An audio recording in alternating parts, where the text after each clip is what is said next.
তো সম্মানিত ভিউয়ার্স, আপনারা কি দেখছেন? এখানে আমার হাতে একটা সার্কিট।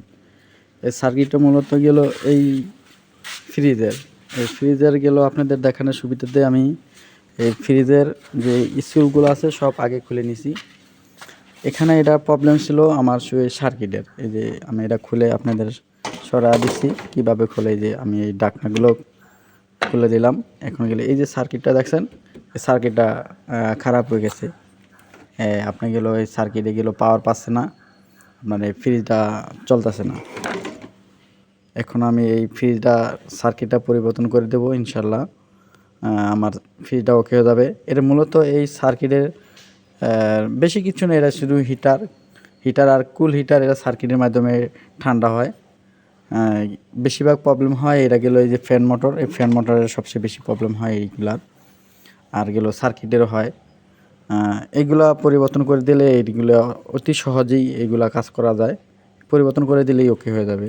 এখানে আরেকটি এই যে ফ্যানটা দেখছেন, এই ফ্যানটাও খারাপ। এই যে দেখেন আমার এই ফ্যানটা ফ্রি জ্যাম হয়ে গেছে, এটা আটকে গেছে, এটাও চলতেছে না। এই ফ্যানটাও পরিবর্তন করতে হবে।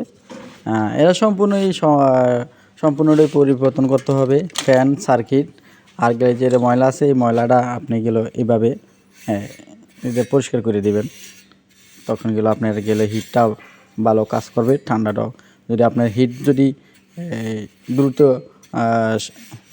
কমে যায়, ঠান্ডা করে আপনার হিটটা, তখন আপনারগুলো ভিতরে ঠান্ডা ভালো হবে। এটা এইভাবে পরিষ্কার করে দিবেন। পরিষ্কার করে দিলে আপনারগুলো সুন্দর মতন এটা কাজ করবে। এখন আমি এই সার্কিটটা পরিবর্তন করে দেব, ফ্যান মোটর পরিবর্তন করে দেব, তখন গেলে আবার সুন্দর মতন কাজ করবে। এভাবে আপনারা কাজ করবেন ইনশাল্লাহ। যে কোনো ফ্রিজের প্রবলেম হলে আমার সাথে যোগাযোগ করবেন, সম্পূর্ণ কাজ করে দেব, আপনাদের শিখানো দিয়ে দেবো।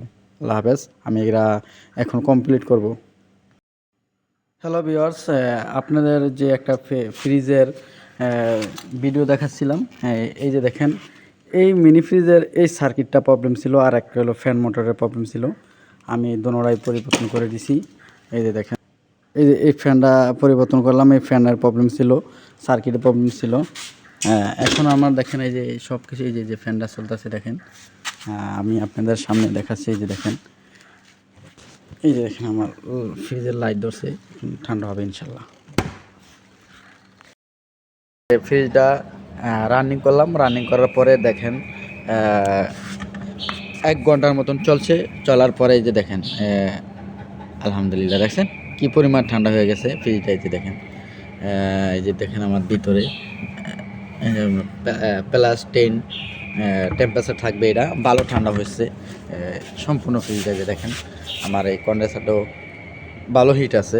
এই যে আলহামদুলিল্লাহ ফ্রিজটা ওকে হয়ে গেছে। এই যে দেখেন কি সুন্দর ফ্রিজ ওকে হয়ে গেছে। এভাবে যে কোনো ফ্রিজ, এসি কাজ করার জন্য আমার সাথে যোগাযোগ করতে পারবেন। আপনাদের যে কোনো সমস্যা হলে আমি সলভ করে দেবো ইনশাল্লাহ।